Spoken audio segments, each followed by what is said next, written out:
Life in the big leagues is proving to be too tough so far for Scotland after this shock loss at home to Poland. Can they bounce back in match number 2? We're going to take a little look next.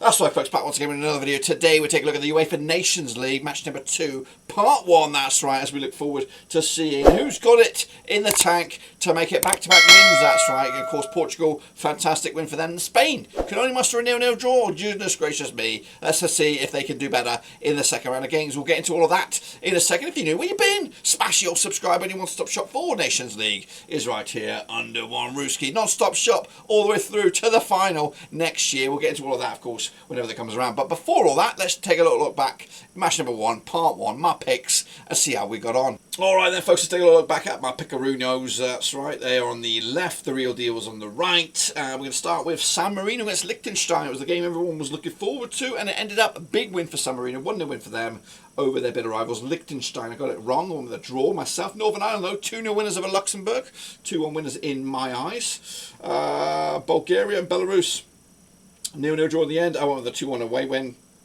Slovakia did beat Estonia on the road. 1-0 win there, 2-0 winners in my eyes. Sweden did beat Azerbaijan 3-1. I went with a 2-1. Meanwhile, Spain and Serbia 0-0 in the end. Denmark did beat the Swiss 2-1. 2-0. I went with a 2-1. The Scots made it close, but Lewandowski still playing. 3-2 winners for them. And the Portuguese did beat Croatia 2-1 with Ronaldo on the score sheet, as you do. Now, this is where about we would... actually, we're going to jump in and take a look at the tables, of course. Have a little look at that. Not much to get excited about, just there's a lot of games to be played, so let's relax ourselves just a little bit. But, of course, as you can see it, Poland with a win. So did Portugal, of course, as did the Danes. Meanwhile, nothing going on there. All there. We have Sweden with a win, Slovakia with a win, as did the Northern Irish. Big win for them as they try to get them out of that relegation zone. And San Marino, let's not forget about those, with a big monstrous win over Liechtenstein. And of course, this is where we would show you your picks for the Nations League, but unfortunately we are out and about. It is quite hard to do this, so we're going to bring you an update, I promise you, in October, match number 1 in October. So please just carry on, get them in there, and we'll make it easy on myself when we come back around. So we are now looking forward to match number 2, part 1, and the games should be on the screen right about now. We've got some absolute crackers in there, so hopefully you're ready, I'm ready, so let's get into it. Alright then, folks, we are going to kick it all off with Croatia up against Poland. That's right, it's going to be a bit of a ding-dong clash. Of course, we are starting the top end of the games here. So where is it? Where is it? Croatia against Poland, sorry, over in Group A, League A, Group 1. The Opus Arena over in Croatia, where they, of course, will meet for the 4th time since 2003. 1 win apiece and 1 draw so far, with Croatia picking up a win last time around back in June 2008. It was a 1-0 win for Croatia back in the Euros. Group B, Poland's one and only victory was back in June as well, in 2006, and they come into on the back of that 3-2 win over the Scots. Croatia, though, narrow loss to Portugal most recently, with Zlatko Dalic still at the helm for Croatia, and Miko Prapiec, it looks like, still in the charge for the Poles. They've got basic odds on this one. The basic odds go in favour of Croatia, and in my eyes, I think they will get it as well, with a squeaky 1-0 win on the line. Another first win on the docket, first loss for Portugal, so we'll see how that pans out. Turn over to Portugal now, as Portugal take on Scotland. That's right, in the top flight, would you, Adam? I still can't believe that they're here, but they are here, and they're of course trying to get their first win. With Portugal looking to get their second. That's right, taking place over at the Estadio de Desporto de Les Benfica. Played 6 times since 1971. 4 wins for the Portuguese, 2 wins for the Scots. No draws so far. Portugal though, 4 wins of the last 6, 67% fall for them right now. Scotland without a win in 5 now, as the life in the big leagues for Steve Clarke becomes apparent. The most recent match between these two sides was a 3-1 win for Portugal in Scotland back in October 2018. Scotland's last victory was a 4-1 win over the Portuguese way back in March 1980, a long time ago. Portugal on the back of a 2-1 win over Croatia. Of course, Scotland with a 3-2 loss over Portugal. That's a tight game, but unfortunately they are on the losing end of it. And realistically, in Portugal's backyard, I can't see only one winner. Despite my Scottish tinted glasses, I can't see him winning this one. I'm going to go with a 3-1 win for Portugal to take it to the house and make it 2 wins out of 2. The perfect start over in League A Group 1. Turn on over to Denmark now as they take on Serbia. Of course, the Danes Again, perfect start for them so far. Up against Serbia, not the greatest in their recent matches. Parken Stadium is the venue, with Kasper Hoijman, the Danish coach, up against Dragan Stojkovic, the Serbian coach. Played 14 times in 2014, 3 wins for the Danes, nothing for Serbia, 1 draw at the moment. Of course, the Danes just 1 defeat in the last 6. We'll talk about that in a minute. Serbia, of course, 1 defeat in the last 5, 42% form for them, but of course 3 draws on the spin. They're the draw kings. You could also say the Danes are a bit of the draw kings, picking up 3 draws in the last 5, including the draw between these two sides not that long ago, back in the Euros. It was back in June. It was a 0-0 draw. In fact, the Danes have got 3 matches without conceding against Serbia, but the Danes on the back of a 2-0 win against the Swiss. Serbia, another goalless affair against the Spanish. Which was a good result, though, for Serbia in the last one. But back-to-back clean sheets for them, back-to-back scoreless affairs. And in fact, they've only scored 1 goal in the last 4 games combined. Goodness gracious me. So, smells like a 0-0 draw, but it is over in Denmark, so I'm going to go with the Danes on this one, with the 2-0 win. The bookies also believe in that as well, so I'm going to go with following the bookies. They're the favourites. They'll get the 2-0 win and take it to the house. Meanwhile, head over to Switzerland, that's right, as they try to bounce back and get their first win on the docket. They take it on a Spanish side and make it back-to-back away matches for them.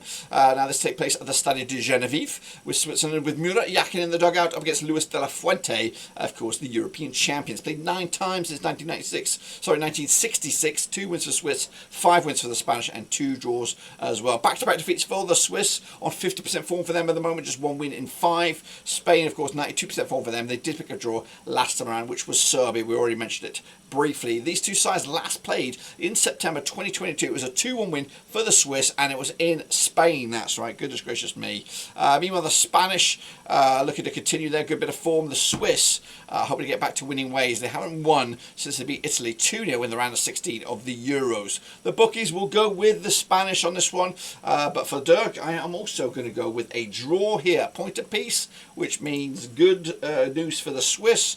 The Spanish will be unbeaten, but not many wins on the docket so far. Head on over to Slovakia now as they take on Azerbaijan. Of course, these matches all take place on September the 8th. Slovakia with Francesco Calzona in the dugout up against Azerbaijan's Giovanni de Blatzi in the dugout. Played 8 times since 1995, 7 wins for Slovakia, 1 for Azerbaijan, no draws between the two sides. 58% form for Slovakia, just 1 win in 4. That was the most recent match, of course. Don't know where the heck that is. But anyway, Azerbaijan, 42% form for them right now, 1 win in 5. But both Azerbaijan coming into on the back of a defeat, losing to Sweden in the opening round of matches. Slovakia picking up a 1-0 win over Estonia most recently. These two sides last played in Slovakia, it looks like, back in September 2022.